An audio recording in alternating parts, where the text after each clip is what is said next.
with all the big calls on all the big races. It's time for another What a Shout, brought to you by the Racing Post and our sponsors Bet365, filmed on Friday morning in the capital. Dave Orton back with you for a great weekend.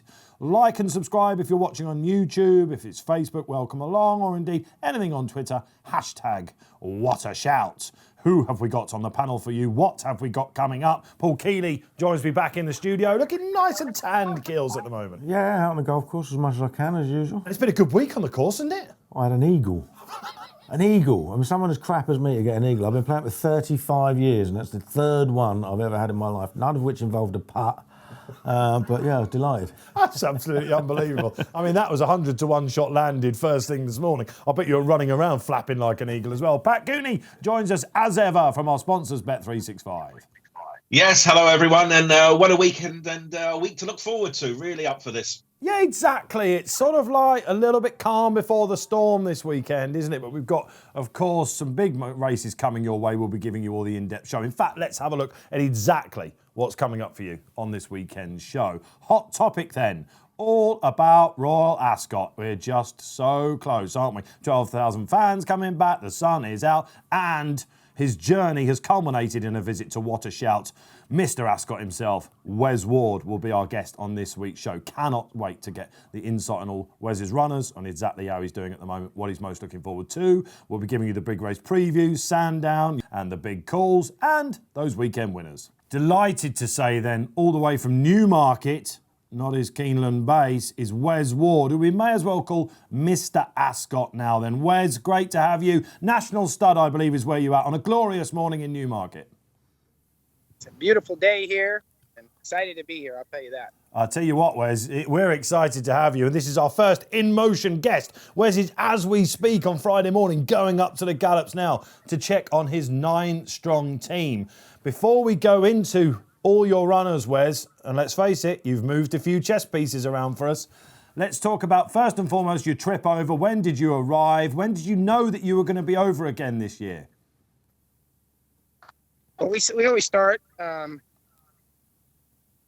early on in the breaking process, and then as we're kind of getting into February and March, you're sort of picking out the ones that look very precocious. And you know, once they get to the races, we center in on those ones for the first ones to run. Then they got to come through in the afternoon as well, early on in April and May. And from those, you know, we kind of get them down to where we're starting to finalize the workout. And whichever ones come to the top, then those are the ones that we bring. So we're working, you know, way back in the breaking process, kind of trying to find which ones that are we'll kind of lean on a little bit to get over here. It was in 2009, Wes, when you broke through and the floodgates opened with Strike the Tiger and Jealous Again, of course, the powerhouse 2-year-olds. We then waited a couple of years, but you've now had 11 Royal Ascot winners, Wes, for a whopping profit as well. No less thanks to a little success in the Sandringham Stakes. Who remembers that? Conte Pataro, who turned out to be a remarkable horse in Australia as well, under Jamie Spencer. So it's not just the sprints you win, Wes, but it's fair to say your team this year is all about speed. This year, if you got speed, you put them on the lead. And when we had Jamie Spencer, we came from last, finished fast. So, but this year, everything's going to be right up there on the forefront of it. We're going to hopefully, you know, it looks like the weather's kind of on our side. I see there's a little rain in the forecast there for Wednesday and Thursday. And you know, we're just hoping that everything goes well. It's a lot of planning and time and preparation for my team to get all the horses to this point, and everybody at home that stayed home to watch. Everybody's all excited, and it's a countdown right now. We only have a few days to go, so you know, with the race horses, anything can happen. But right now we're golden. We're shooting good. Oh, listen, it's been a real pleasure to talk to you this week, getting you on What a Shout, Wes. And last year, let's just concentrate on that, Wes, when the global pandemic hit, all your plans up in disarray, but you still managed to send over a team. And it was one of the highlights for us here in Britain, so important with what was going on, that A, you came over, and B, you got on the score sheet with Campanelle. Yeah, it was fantastic, you know, especially everything. We weren't quite sure if the horses could even come. You know, it was in a little bit of an unknown for traveling, and We got the horses over, and Campanelle ran so well. Frank gave her another brilliant ride, as he does, and it was just to keep the roll rolling was great. And you can tell that the signal's slightly better up on the gallops as well. You can tell the 4Gs there. Came from last, finished fast, said Wes. You get all the lines from Wes. I would be absolutely knackered if I'd walk up the hill by now. Paul Kealy in the studio, you probably would be as well. I do all sorts of walking. I play golf, remember? I'm fit as a fiddle. I just don't look it. It's all the booze, Kills. But Kills, we were talking at the start when we came into the office, and you said, I want to know who looks like a 4-year-old out of the 2-year-olds. This is it. Remember, it was Acapulco, wasn't it? I mean, I was just saying in the parade ring, crikey, look at the size of this horse, and then the price of it tumbled, and everyone knew this is the machine. Which one of yours, Wes, stands out from the others? Have you got one this year? Well, with the 2-year-olds this year, I would say Lucci. If you were to take a look at him, you know, he certainly doesn't look to be 2. He's a big, robust type. Looks completely black and beautiful, beautiful colt. And he's done everything right so far with his 1 run, 1 win. And then his last work over here in the Lime Kilns, on a Golden Mile, boy, he had a beautiful workout. So he's the one that physically would stand out. Okay, Wes, let's target in on the team then. So it's Lucci in the Norfolk for you, Kills. That's the one you'll be concentrating on. But you have thrown us a curveball, Wes, and the Coventry Stakes, you're running a filly in it. Now, this is something you have done before, Wes, albeit with a 25-1 outsider. Silverico, was it? I think was in 2016. But this time you've got the Angie Post market leader with Coffee Maker. You know, she's the now horse. She's, for a 6 furlong type filly, because as you guys know, 6 furlongs at Ascot, that's a long ways for a 2-year-old. And this filly's got a big, long stride to her, unlike some of my previous winners and some that are here that are just pure sprinters with a short coupled and typey looking. This filly's got a big kind of long back to her, and her workouts would suggest that 3/4 of a mile is certainly within her realm. And I was looking at the weather and just didn't want it. Not that she didn't breeze at Keeneland on a soft ground, and she breezed extremely well, better than all mine. I just thought, I know that that opening day there at Ascot, they'll water the course prior, whether it's rain or not rain. And I know that type of course she's going to handle. The distance she'll handle. It's always been my experience that the fillies come around quicker than the colts, and I know that this is a coveted race for anyone in racing over here, but especially for me. I really want to at least have a sincere chance of getting it done, and I just think that this would be the best one that I could have up to date to put in a race like that. So yeah. That's why I have her in.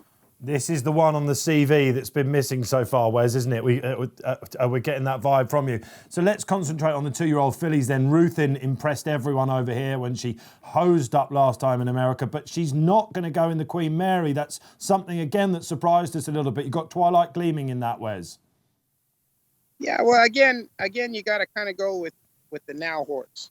And I matched the 2 of them the last couple of works. And is eye-opening as what Ruthin was in her career debut. She's owned, her and Twilight Gleaming are owned by Barbara Banke, so they're owned by obviously she doesn't want to race against herself, and so we're trying to put our strongest entrant in the Queen Mary, and that being Twilight Gleaming. It's just marginally she's better, just by a small margin, but that's who we're going to go with. She had a fantastic win at Belmont in her last.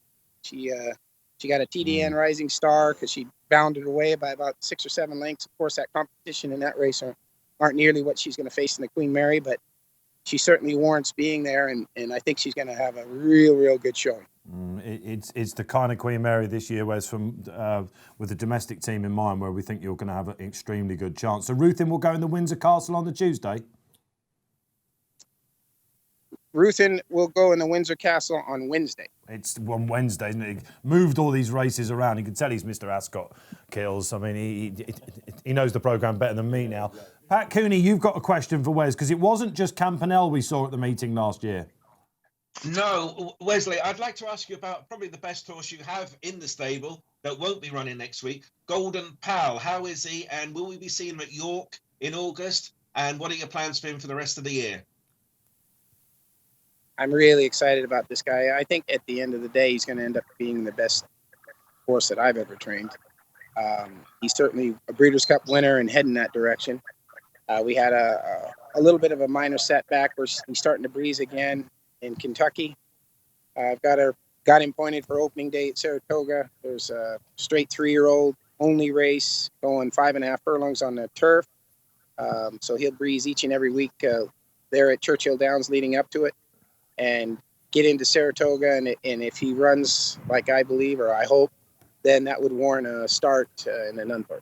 Okay, all right, thank you, Pat, for that. And there's a line of Golden Pal for all you people wondering where he's going to be. Could he just be the best horse that Wes has ever trained? Let's move to the older horses, if you don't mind. Great to see Bound for Nowhere back, Wes. Yeah, we were odds on the other day at Belmont. I chose the Jiper. It's a grade 1 over in Belmont.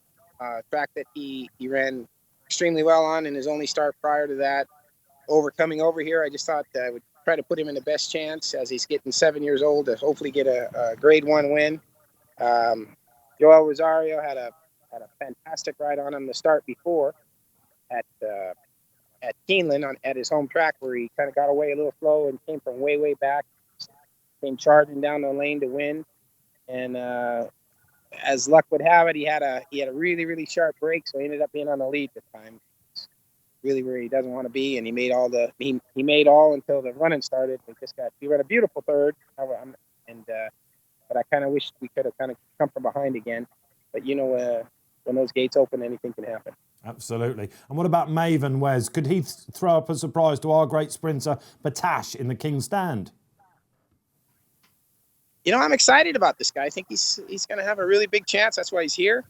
He has had some physical issues the last couple of years since coming over here at 2.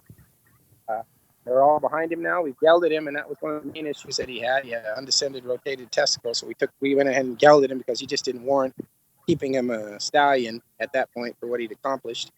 And he came out this year off a long layoff from his last start in April at Keeneland, and he just kind of bounded away from him. He's doing great. It's a big task to take on Batash, but my guy's 4. So I just thought it'd be a good time to come to take on Batash because Batash is 8. But it doesn't look like he's lost anything, that guy. So we'll have to have a little luck. But my guy's ready to bring his A game. Yeah, and he's going to get his ground, Wes. Let's go to Campanelle then, of course. We're going to see her on the Saturday. How is she? She's doing great. Frankie breezed her here on the July course the other day. I'm sorry, over on the Golden Mile, and we galloped her on the July course this week. But she had a beautiful breeze with Frankie. Frankie was all smiles when he got off. So I'm happy she's going to have her last breeze here on the July course on Saturday, tomorrow. And then she'll get down to Ascot on the following day, Sunday, and kind of get settled in and get ready for her race. Frankie's always happy, Wes, and you are always happy as well. We've been made very happy by the fact that you agreed to come on What a Shout. We know it's a busy morning for you. Thanks for showing us up on the gallops. I understand, Wes, that this is a big week of your year, perhaps the week of your year. Enjoy it next week. I understand it's not just about the racing. You've got 12,000 fans coming back through the doorways. It's going to be rocking there. But you understand about the culture of Ascot as well, don't you? Yeah, it's great for everybody getting back. It's great to be in a place like Ascot here that everybody enjoys the racing so much. That's one of the reasons I'm here. You can see how everybody, just for generations and centuries almost, that it's ingrained in your culture to be part of it, and to actually win here is just amazing. It's a dream. It is a dream, and you've been as expected, a total dream, Wes. Listen, all the best next week, Wes, from all of us here at What a Shout. When you have your 5-timer, we'll speak to you maybe at the Breeders' Cup meeting again. Thanks so much, Wes Ward. Thanks for having me on. Appreciate it, guys, and good luck. There you are then. What an absolute treat that was. And Keels, it's not easy. Ordinarily, Wes would be in the studio, but a man of his magnitude and his record at Ascot, we're just delighted to have him walking up to the gallops, aren't we? Yeah, absolutely. Only, he's so forthcoming with his opinions and that. Obviously, extremely bullish trainer anyway. It's trying to work out which ones to pick out from it. And we all think it might be Lucci now, but who knows? The one thing, as a miserable old Englander, when he first come over and started winning races, I thought, he's just spoiling this, because how on earth do you get a handle on these horses? And you really fancy one, and this thing comes along and hacks up by 7 lengths or whatever. But now you just appreciate that they're coming over, and they put, some of his horses put up some amazing performances, haven't they? So yeah. And listen, a 38 state level profit since he came over as well for those 11 winners and 70 runners. So the big prizes can win. He mentioned Conti Partiro in the Sandringham, which everyone was like, he doesn't win mile races. That was 25 to 1 shot, wasn't it? Yeah, that's right, yeah. Yeah. So, Pat, that was great, wasn't it? And did you see him rumble that guy on the gallops? How funny was that? Just behind him, the bloke was like, hang on a minute, that's Wes Ward. What was he up to? Absolutely, yeah. He just adds so much to the Royal meeting, doesn't he? It'd be a dull old Royal Ascot without him. And, every time you see his runners, they always look fantastic in the parade ring. And when he had his first runners, 11 or so years ago, I think we were all stereotypical, oh, he's an American horse.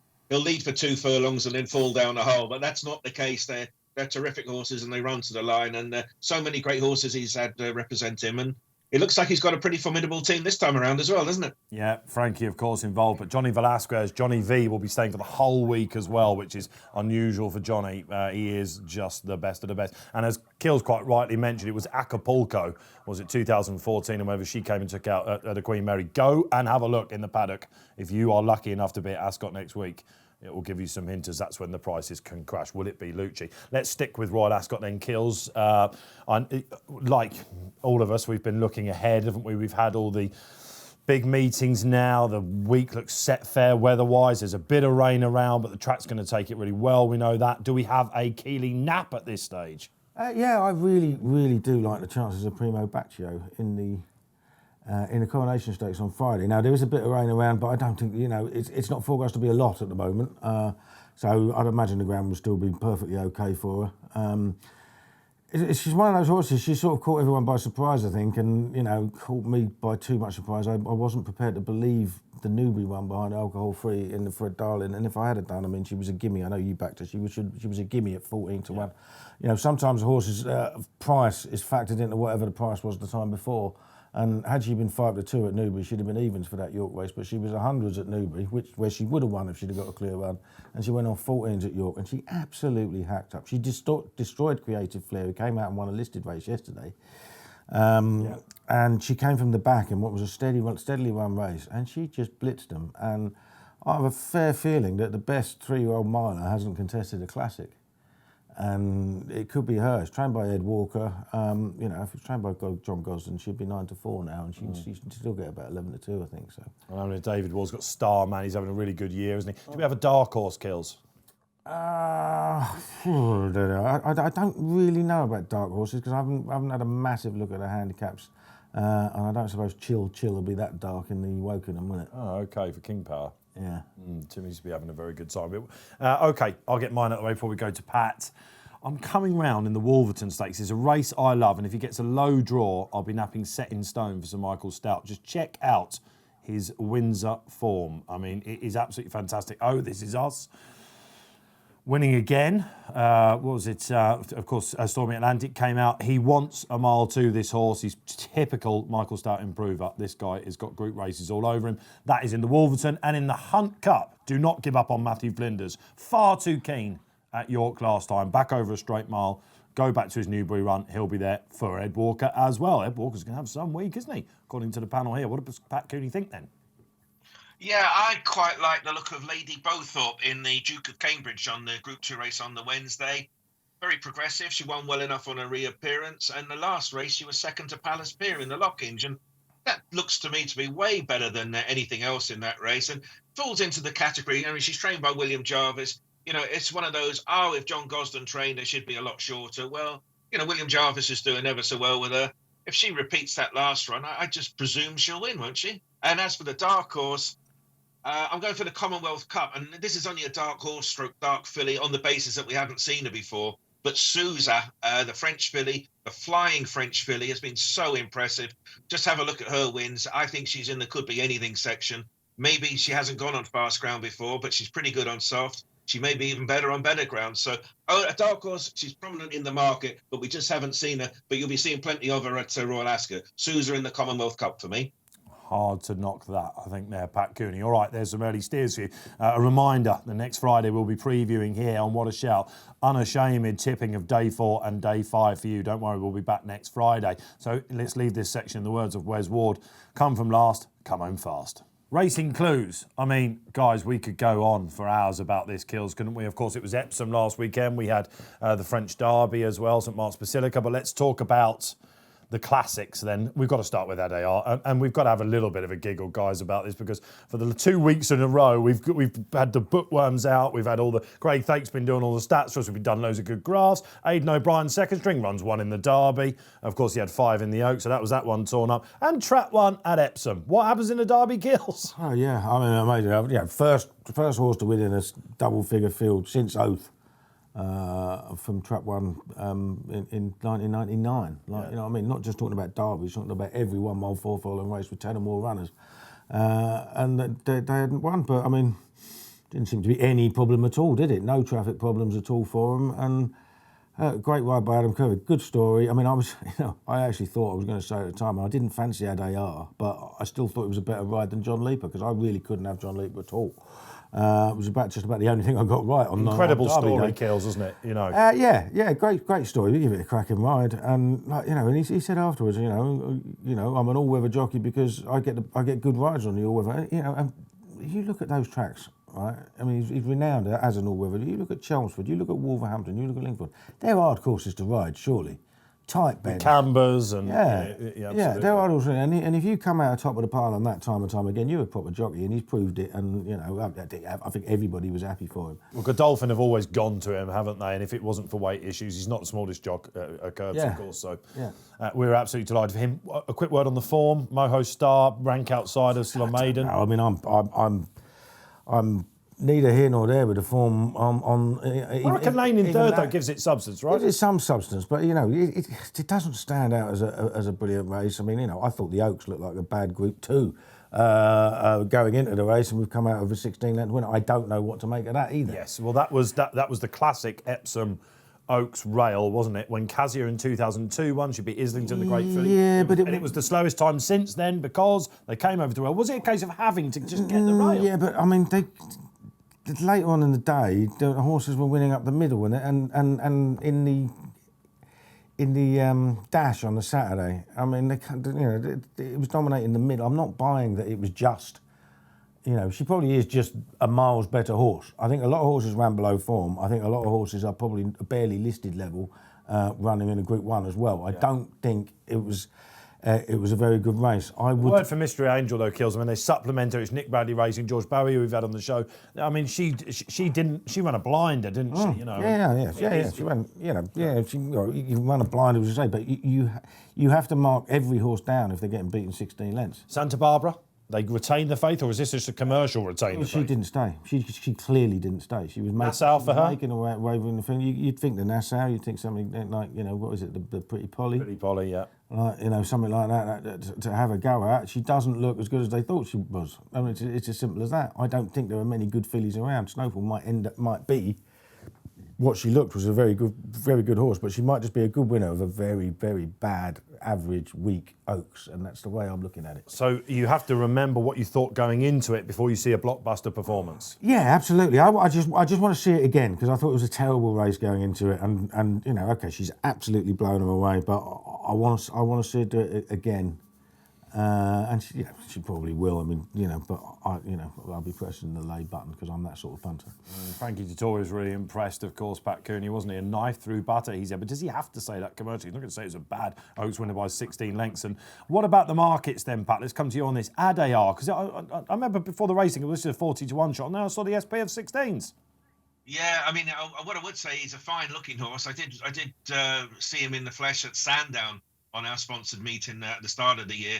He's a very handsome horse, but from our point of view, we never saw any real money for him, and it was a marvellous result for us. So whether he's the best around remains to be seen. I think you can still keep Bolshoi Ballet on the list of best around, and maybe high definition, he'll win the Irish Derby even more impressively. So it makes that fascinating. I just saw over the weekend, though, poor old St. Mark's Basilica. What's he got to do to get some love? His last 3 races, he's won a Dewhurst, a French 2,000 guineas, and now a French Derby. Well, why isn't he being talked about as one of the best of his generation for many years? Let's throw that to Kills then. Is this a soft ground lover that can put it up to Palace Pier, or is he much better than that?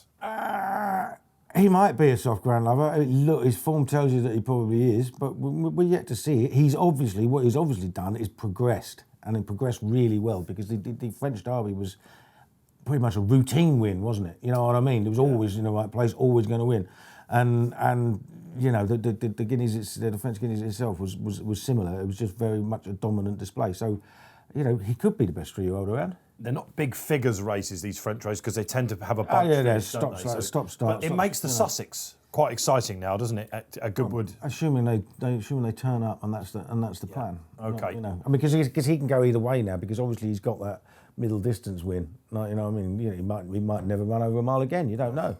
Like, you know, I pray he does, because at the moment it's just Palace Pier, isn't it? Pretty much. Yeah, I know, but I mean, you know, why would you not want St. Mark's Basilica to run in something like the Eclipse or the International? Or, I suppose they've got love for that. Listen, we could go on and on about this guys. Well, that's the problem with Aidan O'Brien. He's got this for that, this for that, this for that. He can run multiple horses in all the Group 1s. And let's talk about the Mile 4 division then, just wrap this up. It does look like it's warming up now. Time-wise, with the Coronation Cup, very similar to the Oaks, and which is obviously run on the same day over the same course and distance. They kept far side in that. Al-Azi got shown up by a pole driver. That doesn't suggest there's that much between them. Did he dog it? Woo! Did he dog it? I mean, that is a... You don't like this chap, do you? Never done me a favour in his life. No. I don't think he did. I don't know. Well, so he just got found out. He's not as good as everyone thought he was. And Paul, let's not take anything away from Paul. Paul driver was amazing, isn't he? You know, he wants to run sideways, but he goes forwards at the same time. Well, he had the rail and he had the horse out on his outside. How many times do you think he's going to break this rail in a minute, isn't he? You know what I mean? Well, that's quite right. But you could mark up Al-Azi because he came from out the back. Nothing else managed to get quite there. He had to make up a lot of ground out wide and then ran down the camera. But also, Pole Driver made that race-winning move, didn't he, off the home turn? Yeah. So they're both horses that we think might be going forward out. Lovely to see. Yeah, they're both decent horses. I mean, I would back Pole Driver to beat Adair if they both go to the King. You would? Yeah. There you go. We'll leave it on that then. It's hotting up. So, if you'd like to sign up to our sponsors, Bet365 pre-Royal Ascot week, you can do so with a referral code. On joining, type in SHOUT365. That's for minimum £5 deposit up to 100 bet credits. Terms and conditions apply. First of the big race previews then, we go to Esher, second day of a 2-day meeting at Sandown, and it is the 2:15 Scurry Stakes. Fast and furious stuff, and there has been a hot pot since the markets opened. Pat Cooney. Yeah, and that one is Atalis Bay for Marco Botti, and this one was second last time to Winter Power, who many people think might possibly win the King's Stand, beating Batash. That one's all about speed. Winter Power just got loose on the lead at York that day. This one was an honourable runner-up. On official ratings, that's just about the best form on show, and he is drawn in stall 4. The Irish second favourite, Steel Bull, he's a talented horse, but he's out there in stall number 9, so he's a difficult draw to overcome. So Atalis Bay, he's favourite, but I wouldn't say he's a good thing by any means. He's going to have to do everything right here on this 5 furlongs at Sandown. You can make a case out for others. Queen's Carriage is an interesting Irish raider coming over as well. But Atalis Bay, just about best on form, 13-8. No gimme, but he's got a solid favourite makeup, I think. Okay, Pat, let's ask Kills then for a bit of help. Draw first and foremost. Do we still want to be low on the split track at Sandown? I don't think it's as important as it used to be. I still think it's probably an advantage, but it's not. It's definitely not as important as it used to be. Whether they've watered it out or whatever. When the ground is soft, I think it can be an advantage. But I don't think it's anywhere near as turned on its advantageous. It's not anywhere near as advantageous as it used to be. So it's still pulling 9. I don't worry so much about that. I just worry about how good he is now, because he ain't shown anything since he won that race at Goodwood. I do think this is a bit of a gimme for Talis Bay. Part of the reason that is because I love Winter Power, and I think she'll win the Numthorpe, unless this Wesley Ward thing is the superstar that he says it is. But I think she may well win the King's Stand. I mean, she blew everybody away at York. It might only have been a listed race, but she was half a second faster than Copper Knight on the same day, carrying £10 more. Now, had they run in a conditions race together, Copper Knight would have had to have given her £11. You know what I mean? So it was really good. I mean, she won by 3 lengths, but Talis Bay beat the rest by 5. And I think that was another step up, having won really well at Nottingham on his return as well. I think he's very much the one to beat. And I think he's a bit of a rags to riches story, because they bought him quite cheaply. I remember writing about him as a 2-year-old. He's winning at Windsor. He's a nice, uncomplicated horse, isn't he? Oh, yeah. Just worry about the stiff finish for him at the prices. I think he should be favourite, but I was surprised to see him as short. I've got to be honest with that. Oh, yeah. No, I do think he's a bit of a good thing. Yeah, OK. At Talis Bay, then, it's a clean sweep. I'm slightly worried about the price. Still Bull. Oh, if you're going in with him again, he'll get in behind. Will it be a wall of horses in front of you? 250 at Sandown. Let's dip our toes into some handicap form. And again, we've got York form, Newmarket form advertised, Pat. Who's been hot and who's not? Yeah, probably the biggest mover empty post has been King's Knight for Charles Hills and Kieran Schumacher. And that's based on really a very honourable fourth at Charlie Chester when he ran last time out. He was drawn in stall number 8, which is almost in kiss of death territory. But he ran ever so well. You could rate him as a little bit unlucky. He's in stall 8 again here, ironically, but less of a bias. So he's got a solid profile. His runners before that were okay. But he's been challenged in the market. Latest generation for Team Crisford is an interesting runner. This fella's run against Hurricane Lane and One Ruler in recent starts, and they've been good enough to contest classics. So you could make a case out for that at 93 official rating. My eye is drawn to David Ellsworth's dog, he's been a non-runner on several recent occasions because of the soft ground. They won't be soft there tomorrow. It was an okay reappearance. He seems to be a talented horse. Maybe the ball hasn't bounced his way in a few races, but I like his overall profile. I think a mark of 81 is very manageable, and I can see Dogged running a big race. I must admit, he was on my radar, but I think latest generation might just bounce back here. That Hurricane Lane form, a bit too keen, back to a mile, like it for the Christmas. Yeah, I like him. I mean, you've got to remember, he was well regarded last year. He actually had entries in the Dewhurst and the Royal Lodge. He ended up running in the Autumn Stakes on soft ground. He was really, really keen and just didn't see it through. But he was third to One Ruler on his debut at Sandown, over 7 furlongs, and then he won his novice from the front at Donny. And they tried to restrain him at Newbury on his return, and he was just way too keen. Yeah. And couldn't do anything. Now, he's going from stall 2, and there ain't a lot of pace in the race. Nice. And I just think James Doyle might think, well, Sandown, this is a front runner's track. We'll nick a bit here from the front, and he's getting £11 weight for age. That's the big thing, isn't it? At what point do we start thinking that the 3-year-olds are really going to take advantage of it? Now, there's always been a contentious point. I mean, some people say July. Yeah, they do. Is the time, and obviously they made a little bit of a tweak to the weight for age scale a couple of years ago, didn't they? But I think the time is ripe, and certainly for a horse who potentially a fair bit better than 93 anyway, if he gets his act together. I mean, it's got to be in the head. Let's get him to settle. But if he can settle in front, he could end up being different class. Yeah, absolutely agree with all that. Latest generation, then, the time is ripe. Big calls for you then. Pre-Royal Ascot, isn't it? I wonder if anyone's got any Ascot. In fact, let's just get this out of the way. Kills, take the floor. Yeah, let's have a sprint lucky 15 at Royal Ascot. Blimey. King's Stand, Winter Power. I mean, she's an absolute knock to be in the frame. She's got to be there. We'll go Wokenham, chilled, and half impressed at Newmarket last time. Gone up a fair bit in the weights, but he looks a group sprinter to me. You hoping for a job at Leicester City or something? He's still in there. Oh yeah, of course. Yeah, and what's it? Yeah. I don't like football. Commonwealth Cup Dragon Symbol. I thought he enhanced his reputation in that run at Haydock on soft ground, despite the defeat. He really does finish well over 6 furlongs. We've already seen that already. Fast ground, perfect. And I did have another one. Oh, Glass Slippers in the Golden Jubilee, going up to 6 furlongs. I think she definitely wants it, and she's going to be a massive player. I'm laughing because our senior producer, Rob Lee, said to me in the week, have you heard from the Ryan stable? Of course, we've had Adam Ryan on the show. We speak a little bit. We're going to work with Adam a little bit later on this year, I'm delighted to tell you. And I said to him, I've been saying, how is she? and all that sort of stuff. And I said to Rob, I don't think they're going to go 6 furlongs first time out. I think they'll be happy with what they did last year. Of course, she's not in the King's Stand. Yeah. Never listen to trainers. Yeah, she's going 6 furlongs. She's going to. Yeah. All right, so there you go. A need for speed. Each way, like you're 15, I'm sure Bet365 will give you a 40% bonus when they all win, and something like that, isn't it? Happy days. If Pat Cooney's still alive, it's a big call from him. Yeah, I just looked back to the Epsom Derby a week ago. Muhafeth, William Haggis. How would you like to be William Haggis making a decision not to run an unbeaten horse who's a single-figure price to win the greatest flat race in the world? And an hour before the race, you pull the horse out because the ground isn't ideal for him. It was soft, good to soft, drying out all the time. The actual winning time was only a fraction off of the standard, so it wasn't that bad, the ground. What a big call to make. I'm sure William Haggis is still umming and ahhing right now. And, of course, the horse that won the Derby, he actually trained the winner of that race at the Sandown when they ran earlier on in the year. The agonies he must have been going through must have been so fraught with concern.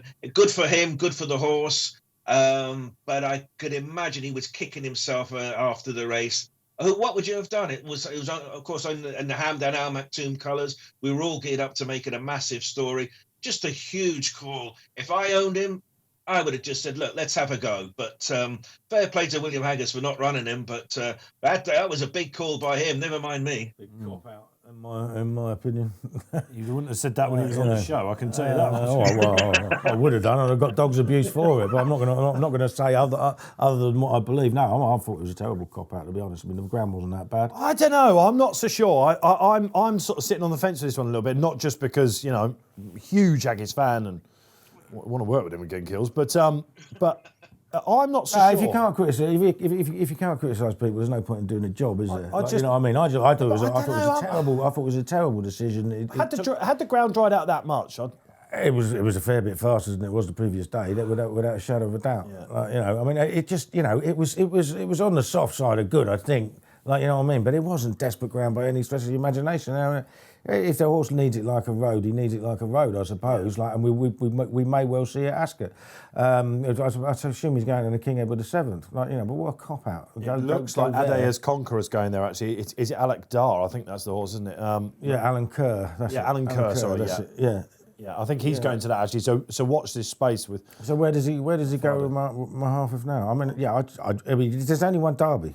End of the day, there's only one Derby. It wasn't run in a bog, and it was an average Derby. I think one thing that is really interesting about this is that it shows what an important horse this is for Shadwell. I think there was talk about him after he won on his comeback at Lingfield about how special he was, and then when he won at Newmarket, when he beat 16 lengths or whatever it was, Mr. Haggis said straight off the way afterwards, "This is my next stallion," sort of thing. So I think there's a lot riding on this horse, and that's probably why when William gave his interview on RTV, I think it was, you could see in his face how gutted he was in the family. I mean, plenty. I'm sure plenty of horses have got beaten at Derby and gone on to be stallions. Yeah. Like, when it doesn't work out. I have to say though, I must admit, having said I'm not sure about it, when you watched the finish, you thought, I wonder where that would have finished. Well, yeah, exactly. Yeah.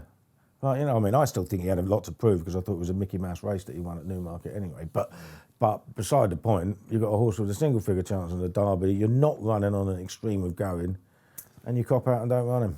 Cop out then. Seemingly that is an interesting point, isn't it? And a talking point that will go on until we next see the great horse come out. My big call then, it seems strange, doesn't it, to call a classic winning, multiple group winning, one winning jockey is reaching his peak. But William Buick has seriously impressed me this week, especially. Watch him up at Haydock at the start of the week. He rode a couple of horses that were probably supposed to win, but he showed insane horsemanship in getting them over the line. And I think this is going to be the year where he really now goes out for the championship, and I'm pretty sure he's going to do it, Kills. It'd be good to see him. He's a cracking jockey. He's been a cracking jockey for a long while. He's a good talker as well, and in front of the cameras afterwards. Like, you know what I mean? His dad was a legend of the press room. He comes across really well. So yeah, I've always liked Buick. He's got his game face on at the moment, William. And Pat Cooney, I know you've not got your market up yet. You're waiting a little bit to settle, but he's going to be short. But I'm telling you, I think we're on the winner there. Yeah, I'm just looking at the flat outright champion jockey at the moment. Oisin Murphy's evens, Buick 2-1. Ben Curtis 6, Tom Marquand 6. I could see William Buick having a real shout in this. Yeah, he only sort of went for it towards the latter stages of last year, and I think he means business this time around. Yeah, and he looks like he's going here, there, and everywhere as well. So he's a serious contender, no doubt. I wouldn't be at all surprised if he won the title. William, we are right behind you then in 2021. There's the future guest slot secured. Let's cut to the Knavemire, shall we? 3:05. It is the Ebor Grand Cup, one of these winning your ins for the Ebor then. Small but select field. Paul Kealy, I heard you sort of murmuring and whittering while you were just readying your preview for this. Yeah, it was just a bit annoying because a mate of mine told me that he was absolutely convinced that Ilarab, who was like 8-13, odds-on favourite anti-post, wouldn't run because of the ground, and I never got involved. And lo and behold, it's non-runner. There's only 4. The horse he was telling me to back is 7-4, 2-1, and I haven't had been on. That's Macari. When you look at Macari, she's got plenty of course form. She probably just comes about out at best at the weights. She's favourite. Second favourite is Ranch Hand. Ranch Hand's 4th favourite in my book, just because there's no evidence whatsoever he wants to go around as fast as that. The going stick on Thursday was 7.4. Right, it sounds low for other tracks, but at York, that's rattling. The last time it was that high was on Ebor Day in 2019 when there were 2 course records. So I think it would be fair to say that it will be really fast ground, safe fast ground, and I can't see Ranch Hand liking it at all. So it's Macari for me, but I will be getting against Ranch Hand as much as I can. Very interesting. Pat Cooney, where did you see this going? Well, there's only 4 runners, but I didn't think it was going to be a false run race because Macari is front run in its past, as has Ranch Hand. I just kept coming back maybe to Red Verdon, who won this race last year. Frankie could just sit last of 4, and he can just pick his punches as and when. All of these 4 have some sort of a chance, so it's an intriguing race. I think it'll be a true run race. I just keep coming back to the fact that is really Red Verdon, should he really be the outsider of the 4? I'm not so sure about that one. You've got Frankie Dettori aboard, won it last year. On the ratings, they're all much of a muchness. Maybe Frankie with a dash of brilliance can win the day for him. Wow, I'm sitting with 2 great judges and they've not mentioned the winner yet, Roberto Escobar. For the aforementioned William Haggis, Noah Arab, as you said. 4-runner race, 3 selections. Yeah, exactly. That's right. We're giving you loads of help out there, aren't we? This guy, I half thought he might win at Ascot on his return. He was really rusty. That race is working out well. And if you watch him off the home turn, he definitely has a blow. And I like the fact he's going up in trip. If he handles the ground, that's the question. Roberto Escobar. 3:40 then, back at York. It's the Pavers Foundation Catherine Memorial Sprint. Every year we look forward to this one. It basically kills. This is a 3-year-old sprint handicap. It's uber competitive every year. It probably is for me the weekend highlight just before Ascot. Good sprint handicap, always has been. Mr. Lupton won it a few years ago from Dancing Star, who went on to win the... A horse that you have gone to the well with. Yeah, went on to win the Stewards. So very good race. Strange one because, you need experience to run in these handicaps, like, big field, hustle and bustle. Right? And 3 of the horses near the head of the market have never run in a handicap, including Aikido, the Irish Raider. Yep. And the Haggis name... Sky Runner. Sky Runner, that's it. None of them have. So I want to go for the one with handicap experience. And Jadwell, who's, got thumped by Dragon Symbol earlier in the season. Yep. I think they're just getting to know about him because they've been trying to hold on to him, and they let him go last time at Newmarket. And he ran an absolute cracker. I mean, I'd had a proper bet on Jumbie, and I was thinking I'm in trouble here. And the Jumbie finally got on top, but they were 3 lengths clear of the 3rd and another 2 lengths clear of the 4th, and when you get those sort of wide margins in Class 2 handicaps and over sprint distance, you're talking about very well handicapped horses. Now, I mean, Jumbie's gone up £9, but his mark doesn't seem to matter because he looks like he's going for the Commonwealth Cup. Jadwell is up 6. He won when he won last year. It was on good to firm ground, and they let him bowl along and do his own thing. I mean, we know what Charlie Hills is like with sprinters, so I think he's very much the one to beat. I could give a shout to Show Along if he handles the ground, and Bickerstaff is better than his 9th at Newmarket, but I'm all over Jadwell. Yeah, that Newmarket race that you mentioned that Jumbie came good in has been historically a decent pointer for this. Yeah. And I had it between Jadwell and Show Along as well. I'm slightly worried about the ground for Show Along, who is undoubtedly the Easter Be Yours going places, but I'm with Jadwell as well. Pat Cooney. Yeah, this is a real conundrum, isn't it? You look at the draw, Sky Runner's 13, current second favourite or joint second favourite, Dark Shift is 2. The draw it could be very, very interesting here. As for money, well, I think probably Sky Runner William Haggis is emerging as just about the best backed. One that caught my eye was First Folio of James Ferguson. He ran in that race that Jadwell was second in. He just completely fluffed his lines at the start. He had no chance once the gates opened. He ended up finishing 5th, beaten about 4 or 5. He was comprehensively beaten, it must be said. But it just wasn't his race at all, and I'm going to give him a pass on that. I thought he was unlucky. With a level break, he may just be competitive, and he appeals to me as one of 3 or 4 with a chance. But just watch him last time. Got to hope he breaks better than he did last time. But if he does, he's a contender for me. Wow, this is, as usual, a hot race, and doesn't it look a cracker? I think we've given you some solid darts to throw there. Weekend winner time then. A lot of you have been waiting for this, of course. What a show it has been so far. Let's really go for glory. Roberto Escobar for me. Goes on the ground. Absolutely love him in the Ebor Grand Cup. Go on. Latest generation in the 250 at Sandown. Hopefully James Doyle will make all. I tell you what, this is traditionally, I said to you when coming in this morning, a quieter weekend for me. Not just because I don't want to do my brains or blow my bank for Ascot. I just find this weekend a little bit tricky, but the sun is shining. Yeah, but this is it. The end. You end up doing a show like this and you suddenly think, Exactly. Like, he's bullish about that. He's bullish about, oh, right, I've got a few now. Exactly. Let's get the treble up then with Pat. Yeah, I'm off to Sandown, 325. King of Clubs, Huey Morrison, Ryan Moore. First run on turf, he was second to Surumi. Surumi came out and won again at Haydock, so that form looks okay. What did he do last time out? Well, he won a maiden. He was odds on. You're thinking, well, he's entitled to win this. Well, he did. He won by 5.5 lengths. He's rated 85. Typical Huey Morrison, progressive type. Expect a big run from the King of Clubs in the 325 at Sandown. Oh, I'll tell you what, there's another one we've got to be with. Absolutely, a solid one, isn't it? And the more you look, they're all out there, aren't it? It's not just about Ascot. Let us know your naps in below. Well, that's all we've got time for on this week's What a Shout. It has been good fun as ever. Let's hope you've enjoyed it. What a pleasure to have Wes Ward on. We're just around the corner from Royal Ascot, but some great sport to enjoy this weekend. Euro starting, of course. You're not a football fan, man, but I know you'll be out there somewhere watching it. Football fan. I will watch bits and pieces of it, whatever I'm allowed to. Yeah, okay, fair enough. Gills, it's been great to see you. We'll see you next Friday. Yep.